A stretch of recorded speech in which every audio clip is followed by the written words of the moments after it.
नेपालको संविधान तथा नेपालको संवैधानिक विकासक्रम नेपालमा सर्वप्रथम 2004 सालपछि 4 सालमा घोषणा भएको संविधान पछि हालसम्म 7वटासम्म संविधान बनिसकेका छन्, कार्यान्वयनमा छन् र अहिले कार्यान्वयनमा रहेको संविधानलाई नेपालको 7औं संविधानको रूपमा लिइन्छ। तर कार्यान्वयन नै भएको चाहिँ 6वटा छैठौँ हो। तथापि पनि बनेको आधारमा 7वटा संविधान बनेको छ। अब संविधान भनेको खासमा के हो त?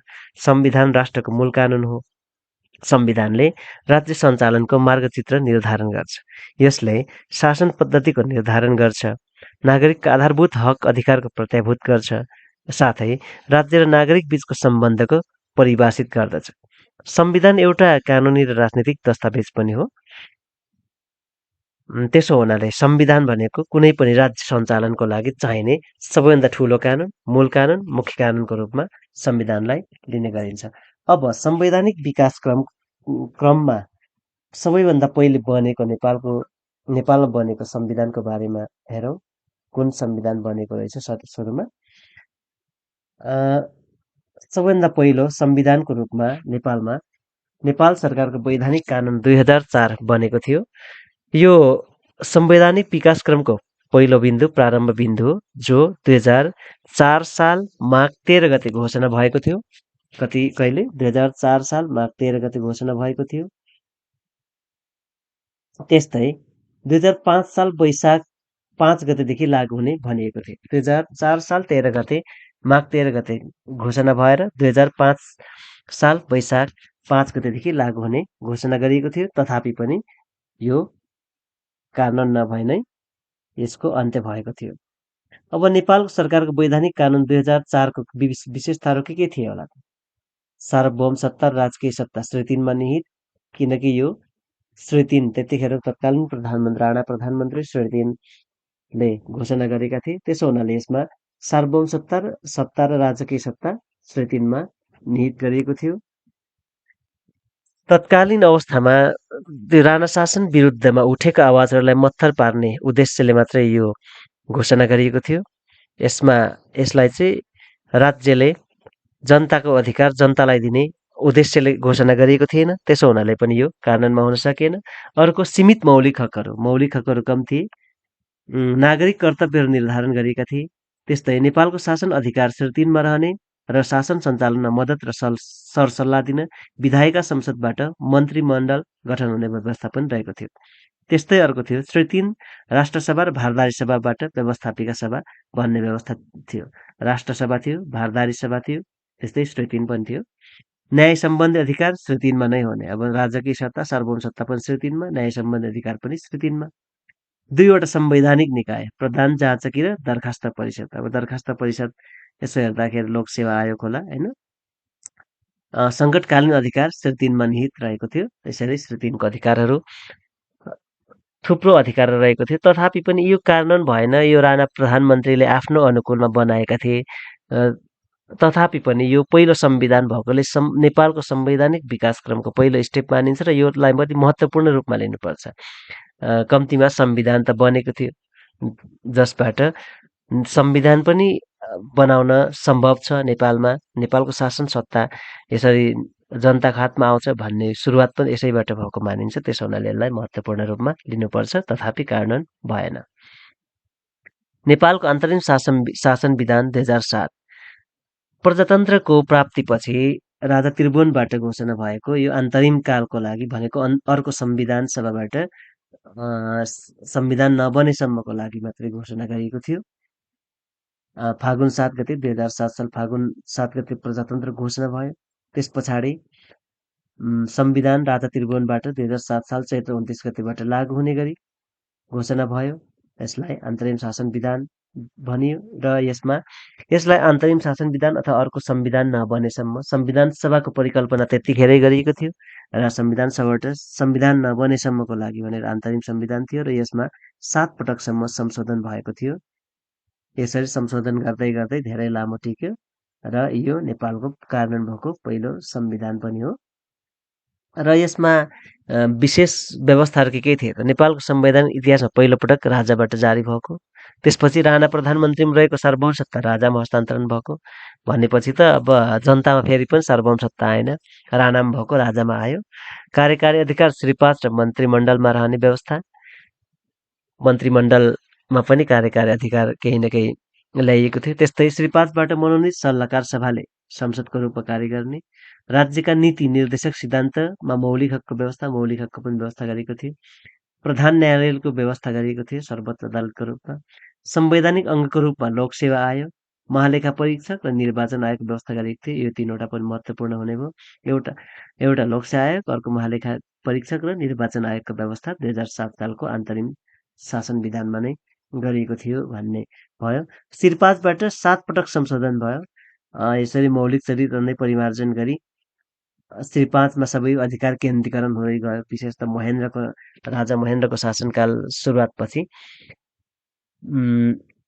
संवैधानिक अधिकारहरू क्रमशः राजामा सार्दै गरियो।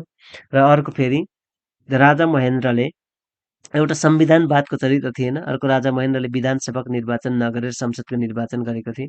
अघि नै भनियो 2007 सालको अन्तरिम शासन विधान भनेको संविधान सभा अथवा विधानसभाको चुनाव गर्ने, त्यो विधानसभाले अर्को संविधान नबनाएसम्मको लागि भनेर तयार घोषणा गरिएको थियो। तथापि पनि अन्तिममा संसदीय निर्वाचन गरियो। अब नेपाल अधिराज्यको संविधान 2015। नेपाल अधिराज्यको संविधान भनेर नै अधिराज्य भनेर तोकिएको संविधान हो 2015 पहिलोपटक। पछि 2047 सालमा पनि अधिराज्यकै संविधान भन्ने आयो। यो 2014 साल माघ 10 गते श्री 5 महेन्द्रले नयाँ संविधानको स्रोत संविधान सभा नभई श्री 5मा हुने घोषणा गरी के गरे त भगवती प्रसाद सिंहको अध्यक्षतामा संविधान मस्यौदा गठन गरी श्री 5बाट संविधान घोषणा गरिएको थियो भनेको छ यहाँ। अब संविधान सभाबाट बनाउनु पर्ने संविधान अब राजाबाट बनाउने भनेर चाहिँ घोषणा गरेर भगवती प्रसाद सिंहको अध्यक्षतामा संविधान मस्यौदा समिति गठन गरी सोही अनुसार यस संविधानलाई रोयल गिफ्ट पिपलको नामले चिनिन्छ 2015को। र 2015 साल फागुन 1 गते, कहिले त 2015 साल फागुन 1 गते घोषणा गरिएको थियो। यही संविधानको आधारमा टेकेर राजा महेन्द्रले 2017 सालमा पञ्चायतको घोषणा गरेका थिए भनिन्छ। र यसका विशेषताहरू बेलायतका संविधानविद सर आइभर जेनिङको सल्लाह लिएको थियो। बेलायतबाट समेत सल्लाहकार ल्याएको थियो कहिले 2015को संविधानको लागि। नेपालको संवैधानिक इतिहासमा पहिलोपटक संविधान मूल कानुनको रूपमा घोषित, संविधान मूल कानुन भनेर घोषणा गरेको पहिलो संविधान हो 2015। त्यस्तै नेपाल अधिराज्यको सार्वभौम सत्ता श्री 5मा निहित, श्री 5मा नै निहित रहने भयो। संवैधानिक राजतन्त्र र संसदीय शासन प्रणाली अङ्गीकार गरेको, कार्यकालीन अधिकार श्री 5मा निहित र प्रधानमन्त्री सहितको 14 जनामा नबढाई एक मन्त्रीमण्डल रहने व्यवस्था गरिएको थियो। त्यस्तै अर्को श्री 5 महासभा र प्रतिनिधि सभा सहित 2 सदनात्मक व्यवस्थापिकाको व्यवस्था, मौलिक हकको पनि व्यवस्था, सर्वोच्च अदालत रिट जारी गर्ने अधिकार दिइएको, प्रधान न्यायाधीश र प्रधान न्यायाधीशको नियुक्ति श्री 5बाट हुने, न्यायाधीश र प्रधान न्यायाधीशको नियुक्ति। त्यस्तै सर्वोच्च अदालतलाई रिट जारी गर्ने, संविधानसँग बाजिने ऐन कानुन बाजिएको हदसम्म अमान्य गर्ने अधिकार रहेको थियो। लोकसेवा आयोग, महालेखा परीक्षक जस्ता संवैधानिक व्यवस्था रहेको थियो। र यही संविधानकै सङ्कटकालीन अधिकार प्रयोग गरी 2017 9 महिना 1 गते भनेको पुस 1 गते शाही घोषणाबाट नेपाल दिनोदलीय व्यवस्था, पञ्चायती व्यवस्थामा प्रवेश गरेको थियो। अर्को चाहिँ नेपालको संविधान 2019। यस नेपालको संविधान 2019 पनि 2015मा भएको व्यवस्थाहरूबाट नेपालमा लागू भएको जो निर्दलीय व्यवस्था थियो, पञ्चायत व्यवस्था थियो, जसलाई सहयोग पुर्याउनको लागि संविधान फेरि चेन्ज गरेर 2019मा घोषणा गरियो। निर्वाचित सरकारलाई अबदस्त गरी 2019 पुस 1 गते शाही घोषणा मार्फत जारी नेपालको संविधान 2019ले नेपालमा पञ्चायती व्यवस्थाको सूत्रपात गरेको थियो। 3 पटकसम्म संशोधन भएको उक्त संविधानको विशेषता देहाय बमोजिम रहेको थियो। 3 पटक संशोधन भएको थियो यो 2019को संविधान। नेपालको सार्वभौम सत्ता राजकीय सत्ता श्री 5मा निहित हुने, पञ्चायत प्रणालीको निर्देशक सिद्धान्त व्यवस्था, विधायकी, कार्यकारिणी तथा न्यायिक अधिकार श्री 5मा रही तीनटै विधायकी, कार्यकारी र न्यायिक अधिकार श्री 5मा रही श्री 5बाट नै निश्चित हुने व्यवस्था। अब न्यायिक अधिकार पनि श्री 5मा रहेपछि सर्वोच्च अदालत राख्नुको पनि त्यति अदालत राख्न त्यति मतलब भएन, महत्त्वै भएन र विधायकी कार्यकारिणी अधिकार भए चाहिँ मन्त्री परिषद गठन गर्नु र संसदीय चुनाव गर्नु अथवा संसद चुन्नुको अर्थ पनि रहेन। संविधानलाई मूल कानुन घोषणा गरी संविधानसँग बाँचिने अन्य कानुन अमान्य हुने व्यवस्था, नेपाल हिन्दू अधिराज्य हुने घोषणा नेपाललाई हिन्दू अधिराज्य हुने घोषणा कहिले गरिएछ? नेपालको संविधान 2019बाट। त्यस्तै मौलिक कर्तव्यको र सीमित मौलिक हकको व्यवस्था, मौलिक हकको प्रयोगलाई सार्वजनिक हितको निमित्त बन्देज लगाउन सकिने भन्ने थियो। मौलिक हक चाहिँ सीमित थियो, त्यो पनि बन्देज लगाउन सकिने भन्ने थियो। श्री 5 को अध्यक्षतामा मन्त्री परिषद गठन हुने र श्री 5 बाट कुनै मन्त्रीलाई अध्यक्ष तोक्न पनि सक्ने, मन्त्री राष्ट्रिय पञ्चायतको सदस्यबाट नियुक्त हुने र श्री 5 प्रति उत्तरदायी हुने व्यवस्था। यसरी मन्त्री परिषद गठन हुने र मन्त्री परिषदको अध्यक्ष श्री 5 बाट तोकिने व्यवस्था थियो। त्यही अनुसार थुप्रै पञ्चायती व्यवस्थामा पनि थुप्रै प्रधानमन्त्रीहरू भएका थिए, जसलाई हामीले प्रधानमन्त्रीकै रूपमा लिन्छौँ, तर त्यो संवैधानिक रूपमा त्यतिखेर मन्त्री परिषदको अध्यक्ष तोकिएको हुन्थ्यो। एक सदनात्मक व्यवस्थापिकाको रूपमा राष्ट्रिय पञ्चायत एक सदनात्मक व्यवस्थापिका रहेको थियो सन् 2015को संविधान अनुसार। सर्वोच्च अदालतलाई मौलिक हकको संरक्षणार्थ रिट जारी गर्ने अधिकार, न्यायाधीशको नियुक्ति राजाबाट हुने, संवैधानिक अङ्गको रूपमा महालेखा परीक्षक, लोकसेवा आयोग, महान्यायाधिवक्तालाई पनि के गरियो? संवैधानिक अङ्गको रूपमा ल्याइयो र अर्को निर्वाचन आयोग र अख्तियार दुरुपयोग निवारण आयोगको पनि व्यवस्था भयो। सुरुमा नै महालेखा परीक्षक, लोकसेवा आयोग रहेको थियो भने अब निर्वाचन आयोग, अख्तियार दुरुपयोग निवारण आयोग पनि र महान्यायाधिवक्ता पनि संवैधानिक अङ्गको रूपमा रहन गयो। र यसले यो 2019को संविधान धेरै लामो टिक्यो। यो नेपालको संविधान 2019 धेरै लामो टिक्यो 2047 सालसम्म। नेपाल अधिराज्यको संविधान 2047 फेरि 15 पछाडि नेपाल अधिराज्य भनेर संविधानमै लेखेको कुरा 2047मा अर्को आयो। बहुदलीय व्यवस्थाको पुनर्प्राप्तिपछि 2046 सालको जनआन्दोलन 47 सालमा जब बहुदलीय व्यवस्था आयो, फेरि बहुदल व्यवस्था सुहाउँदा संविधान घोषणा गरियो। 2046 सालको जनआन्दोलन पश्चात 47 कार्तिक 23 कहिले रहेछ, त्यही भएर पहिला हामी संविधान दिवस मनाउँथ्यौँ क्या, कार्तिक 23मा। 47 कार्तिक 23मा नेपाल अधिराज्यको संविधान 2047 घोषणा भएकोले। र अरूभन्दा बढी प्रजातान्त्रिक त छँदै नै थियो। त्यतिखेर कुनैले विश्वकै उत्कृष्ट संविधान भनेर पनि भन्ने गर्थे, तर पछि अन्तिममा नेपालकै लागि अनुपयुक्त ठहरियो। पहिलो पटक सार्वभौम सत्ता नेपाली जनतामा निहित रहने व्यवस्था गरिएको थियो। सार्वभौम सत्ता कसमा? नेपाली जनतामा, तर राजकीय सत्ता भने राजामा नै हुने भन्ने थियो। संवैधानिक राजतन्त्र र संसदीय शासन प्रणाली आधारभूत संरचनाको रूपमा रहेको थियो। राजा पनि अब संविधान अन्तर्गत आयो। संवैधानिक राजतन्त्र र संसदीय शासन प्रणाली, बहुदलीय प्रणाली आयो हैन। र 13वटा मौलिक हकको व्यवस्था पनि गरिएको थियो। यो महत्त्वपूर्ण भयो। अर्को, राज्यका निर्देशक सिद्धान्त र नीतिहरूको व्यवस्था गरिएको थियो। कार्यकारी अधिकार श्री 5 र मन्त्री परिषदमा, वेस्टमिन्स्टर शैलीको मन्त्रीमण्डल, प्रतिनिधि सभा र राष्ट्रिय सभा गरी 2 सदनात्मक व्यवस्थापिकाको प्रावधान रहेको। 2टा सभा थियो, प्रतिनिधि सभा र राष्ट्रिय सभा। सीमित सरकारको अवधारणालाई आत्मसात गरेको। त्यस्तै न्यायपालिकालाई न्यायिक पुनरावलोकनको असाधारण अधिकार, सार्वजनिक हित वा सरोकारका विवादमा सर्वोच्च अदालतले असाधारण अधिकार क्षेत्र मार्फत निरूपण गर्ने, न्यायपालिकाको न्यायिक पुनरावलोकन सम्बन्धी अधिकारलाई बढावा दिइयो, असाधारण बनाइयो। अख्तियार दुरुपयोग अनुसन्धान आयोग, जो 19 सालकोमा बन्थ्यो। महालेखा परीक्षक, लोकसेवा आयोग र निर्वाचन आयोग र अरू महान्यायाधिवक्तालाई पनि संवैधानिक अङ्गकै रूपमा स्थापित गरियो र संवैधानिक पदमा नियुक्तिलाई पारदर्शी, स्वतन्त्र, निष्पक्षताको लागि संवैधानिक परिषद, न्याय परिषद जस्ता निकायको संविधानमा नै व्यवस्था गरियो। यो महान्यायाधिवक्तालाई चाहिँ पछि संवैधानिक अङ्गबाट निकालियो। 47 सम्म महान्यायाधिवक्ता पनि संवैधानिक अङ्गकै रूपमा रहेको थियो। अब नेपाल अधिराज्यको संविधान 2047 उत्कृष्ट हुँदाहुँदै पनि त्यसमा पनि केही समस्या थिए हैन।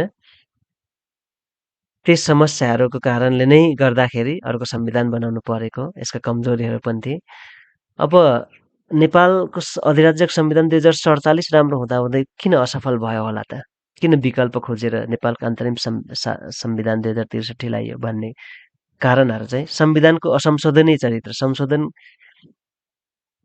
गर्न नसकिने, र समावेशीकरणलाई आत्मसात नगरेको। असंशोधनीय चरित्र भन्ने पनि थिएन र अर्को चाहिँ समावेशीकरण असंशोधनीय चरित्र थियो, संशोधन गर्न नसकिने र समावेशीकरण पनि थिएन त्यसमा।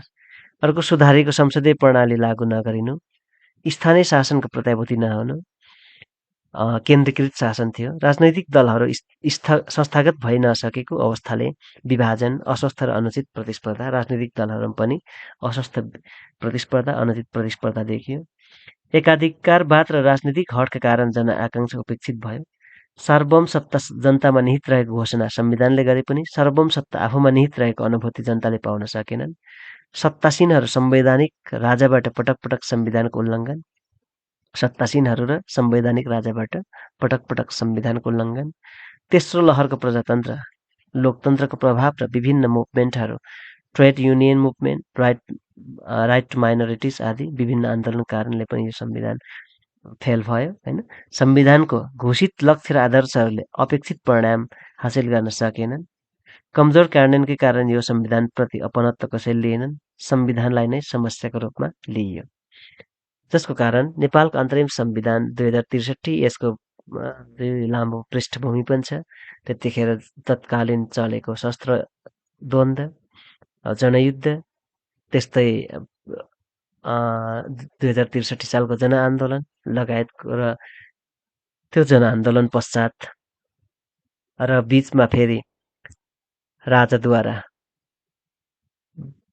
दलहरू खारेज, फेरि पञ्चायत व्यवस्था लागू गर्ने अथवा राजाले कु गर्ने गरेको पनि भनिन्छ। सो कारणहरूको कारण ठुलो आन्दोलन भयो र आन्दोलन पश्चात पुनस्थापित बहुदलीय व्यवस्थाले राजा बाहेक बिनाको बहुदलीय व्यवस्था फेरि लागू गर्नको लागि नेपालको अन्तरिम संविधान 2063 जारी गरियो। 2063 माघ 1 गते जारी गरिएको थियो नेपालको अन्तरिम संविधान 2063। र अन्तरिम संविधान भन्ने बित्तिकै अर्को संविधान सभाको अथवा विधान सभाको चुनाव गरेर सो संविधान सभा वा विधान सभाले संविधान बनाउनेछ भन्ने अर्थमा र त्यो सो संविधान नबनेसम्मको लागि छोटो समयको लागि भनेर यो अन्तरिम संविधान बनाउने गरिन्छ। तथापि पनि पटक पटक यो संशोधन भयो, 12 पटकसम्म संशोधन भयो। सबभन्दा धेरै संशोधन भएको नै यो नेपालको अन्तरिम संविधान 2063 हो, 12 पटक।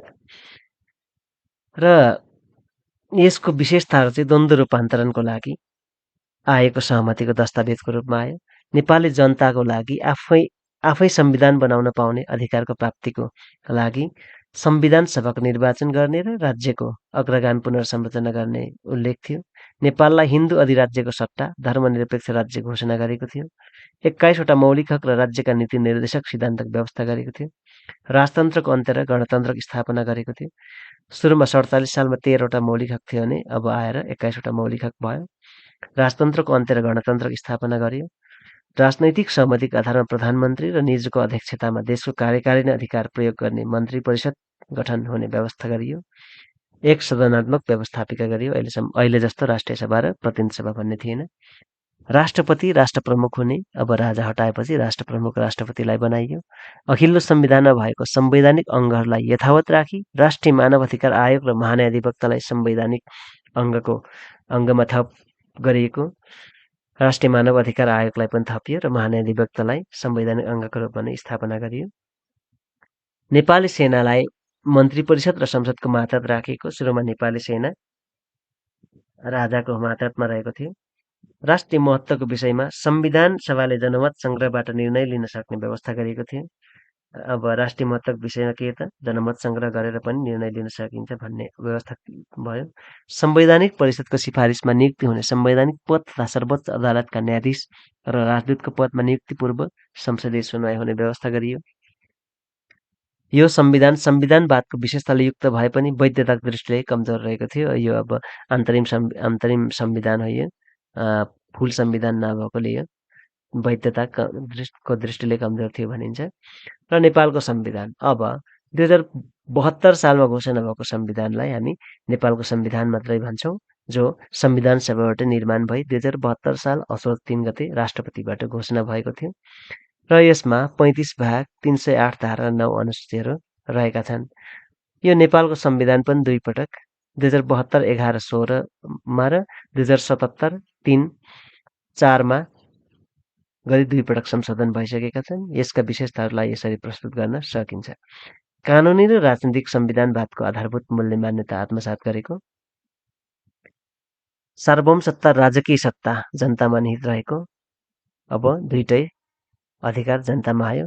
बहुलवादमा आधारित प्रतिस्पर्धात्मक बहुदलीय शासन व्यवस्था, आधारभूत मानव अधिकार, आवधिक निर्वाचन, बालिक मताधिकार, पूर्ण प्रेस स्वतन्त्रता, स्वतन्त्र एवं सक्षम न्यायपालिका र कानुनको शासन जस्ता लोकतान्त्रिक मूल्य मान्यता आत्मसात गरेको, संघीय लोकतान्त्रिक गणतन्त्रात्मक शासन प्रणालीका माध्यमबाट दिगो शान्ति, सुशासन, विकास र समृद्धिको प्राप्ति गर्ने सङ्कल्प गरिएको, आर्थिक, सामाजिक, सांस्कृतिक र नागरिक एवं राजनैतिक अधिकारसहितको विभिन्न 31वटा मौलिक हकहरूको व्यवस्था, 9वटामा क्षतिपूर्ति र 8वटामा प्रतिबन्ध लगाउन सकिने, 31वटा मौलिक हकहरूमध्ये पनि 9वटा मौलिक हक प्राप्त गरेन भने क्षतिपूर्ति दिने व्यवस्था, त्यस्तै 8वटा मौलिक हकहरू भने फेरि प्रतिबन्ध लगाउन सकिने, सङ्कटकालको समयमा खारिज गर्न सकिने, प्रतिबन्ध लगाउन सकिने, खारेज होइन प्रतिबन्ध लगाउन सकिने भन्ने पनि छ।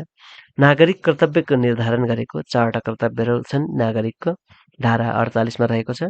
समाजवादी र लोकतान्त्रिक मान्यताको मिश्रण रहेको, समाजवादी र लोकतान्त्रिक दुईटै मान्यता मिश्रण रहेको छ। आमा वा बाबुको नामबाट लैङ्गिक र प्रादेशिक पहिचानसहितको एकल सङ्घीय नागरिकताको प्रावधान रहेको। अब आमा वा बाबु भनेर चाहिँ बुवाको नामबाट मात्रै नागरिकता पाउनुपर्छ भन्ने छैन, आमाको नामबाट पनि नागरिकता पाउन सकिने भयो। अब गैर आवासीय नेपालीलाई आर्थिक सामाजिक अधिकार सहितको नागरिकता, यो प्राप्त पनि एनआरएनले नागरिकता पनि प्राप्त गरिसकेको छ। यही आधारमा गैर आवासीय नेपालीहरूले सङ्घ, प्रदेश र स्थानीय तहगरी 3 तहको शासकीय संरचना, 3 तहमा विधायकी र कार्यकारी अधिकार प्रदान गरिएको र अवशिष्ट अधिकार भनेको अन्तिम अधिकार अथवा कुनैलाई प्रदान नगरेको अधिकार, अवशिष्ट अधिकार सङ्घमा नै रहेको, प्रतिनिधि सभा र राष्ट्रिय सभा नामक 2 सदनात्मक व्यवस्थापिका रहेको, प्रतिनिधि सभाको निर्वाचनमा एक व्यक्ति एक भन्दा बढी स्थानबाट उम्मेदवार हुन प्रतिबन्ध। योभन्दा अगाडि चाहिँ एकै व्यक्ति 3 ठाउँबाटसम्म पनि उम्मेदवार हुन्थ्यो। 3वटा क्षेत्र ठुल्ठुला नेताहरूलाई 2 ठाउँ 3 ठाउँबाट उठ्थे, तर अब एक व्यक्ति एक स्थान एक उम्मेदवार भयो। प्रतिनिधि सभा र प्रदेश सभाको निर्वाचनमा पराजित व्यक्ति सो सभाको अवधिभर मन्त्री हुन नपाउने भन्ने व्यवस्था भयो। सङ्घीय र प्रादेशिक मन्त्री परिषदको आकारमा सीमितता, सङ्घमा 25 र प्रदेशमा प्रदेश सभाको 20%, बढीमा 20% रहने भन्ने भयो। त्योभन्दा अगाडि 49 सदस्य 48 सदस्य पनि बनाउन पाइन्थ्यो, अब 25 बढीमा 25 मात्रै बनाउन पाइयो सङ्घमा, र प्रदेश सभामा प्रदेश सभा सदस्यको 20%सम्म मात्रै मन्त्रीमण्डलमा सदस्य रहन पाउने भए। सङ्घ र प्रदेशबीच तथा प्रदेशबीच उत्पन्न राजनीतिक विवाद समाधान गर्न प्रधानमन्त्रीको अध्यक्षतामा अन्तर प्रदेश परिषद रहने व्यवस्था गरियो। सहकारिता, समन्वय र सहअस्तित्वको सिद्धान्तमा आधारित सङ्घीयता लागू गरियो। राज्यका नीति, निर्देशक सिद्धान्त र दायित्वको संसदीय अनुगमनको व्यवस्था गरियो। बहुलवादमा आधारित बहुदलीय प्रतिस्पर्धात्मक सङ्घीय लोकतान्त्रिक गणतन्त्रात्मक संसदीय शासन प्रणाली लागू गरियो। एकात्मक स्वरूपको न्यायपालिका, संसदीय शासन प्रणाली अनुरूप राज्यका अङ्गहरूबीच शक्ति पृथकीकरण, सन्तुलन र नियन्त्रणको व्यवस्था गरियो। प्रधानमन्त्री विरुद्ध 2 वर्षसम्म अविश्वासको प्रस्ताव ल्याउन नपाउने गरी सुधारिएको संसदीय व्यवस्थाको अवलम्बन गरियो। राष्ट्रपति र उपराष्ट्रपतिको निर्वाचन फरक लिङ्ग वा समुदायको प्रतिनिधित्व हुने गरी गर्नुपर्ने गरियो। राष्ट्रपति र उपराष्ट्रपतिमा चाहिँ फरक लिङ्ग वा समुदाय र होइन, यो चाहिँ लिङ्ग वा समुदाय, कि त फरक लिङ्गको हुनु पर्यो कि त फरक समुदायको हुनु पर्यो, सो पनि लागू गरियो। त्यस्तै विभिन्न 13वटा संवैधानिक आयोगको व्यवस्था गरियो। स्थानीय न्यायिक समितिको व्यवस्था गरियो। नेपालको सार्वभौम सत्ता, भौगोलिक अखण्डता, स्वाधीनता र जनतामा निहित सार्वभौम सत्ताको प्रतिकूल नहुने गरी संविधानको संशोधन गर्न पाइने व्यवस्था गरियो। राष्ट्रिय महत्त्वका कुनै पनि विषयमा सङ्घीय संसदको 2/3 बहुमतबाट जनमत सङ्ग्रहमा जान सकिने व्यवस्था गरियो। त्यस्तै अहिलेको नेपालको संविधानमा रहेका नयाँ व्यवस्थाहरू चाहिँ के हुन् त? एकात्मकताबाट सङ्घीय संरचना प्रवेश गर्यो, जो योभन्दा अगाडिको संविधानमा थिएन। बहुलवादमा आधारित प्रतिस्पर्धात्मक सङ्घीय लोकतान्त्रिक गणतन्त्रात्मक शासन प्रणाली अवलम्बन गरे। सुधारिएको संसदीय व्यवस्था, राष्ट्रिय हितका विषयहरू निर्धारण, धारा 5। त्यस्तै स्वतन्त्रता, सार्वभौम राष्ट्रिय हित भनेर पनि धारा 5 व्यवस्था गरियो पहिलो पटक। स्वतन्त्रता, सार्वभौमसत्ता, भौगोलिक अखण्डता, राष्ट्रियता, स्वाधीनता, स्वाभिमान, नेपालीको हक हितको रक्षा, सिमानाको सुरक्षा, आर्थिक समुन्नति र समृद्धिलाई राष्ट्रिय हितको कुरामा राखियो। आमा र वा बाबुको नामबाट लैङ्गिक र प्रादेशिक पहिचान सहितको एकल सङ्घीय नागरिकता यो पनि न्याय व्यवस्थाको रूपमा आयो। गैर आवासीय नेपालीलाई आर्थिक सामाजिक अधिकार सहितको नागरिकता, यो राजनीतिक अधिकार चाहिँ पाएनन्। आर्थिक र सांस्कृतिक अधिकार अन्तर्गत 10वटा मौलिक हक थप गरिएको 21बाट 31वटा बनाइयो। त्यही भएर 10वटा मौलिक हक थप भयो। नागरिक कर्तव्यको व्यवस्था गरियो। राज्यका नीति, निर्देशक सिद्धान्त र दायित्वको संसदीय अनुगमनको व्यवस्था गरियो। यो नयाँ व्यवस्था अन्तर्गत पर्यो।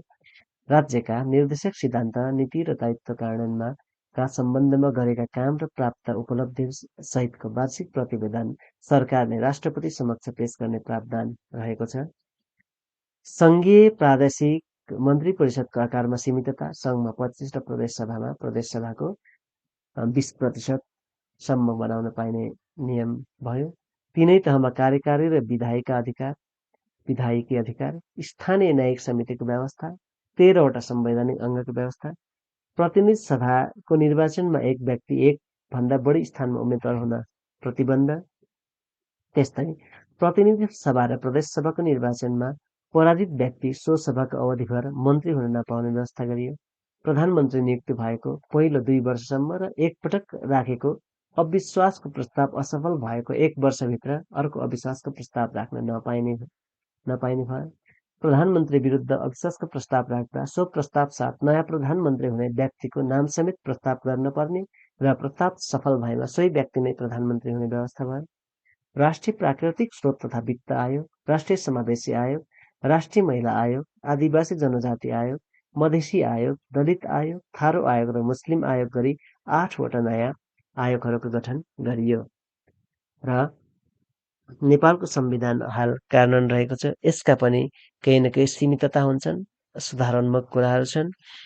र यति भन्दै आजको यस भिडियो अन्त्य गर्न चाहन्छु। हस्त, धन्यवाद।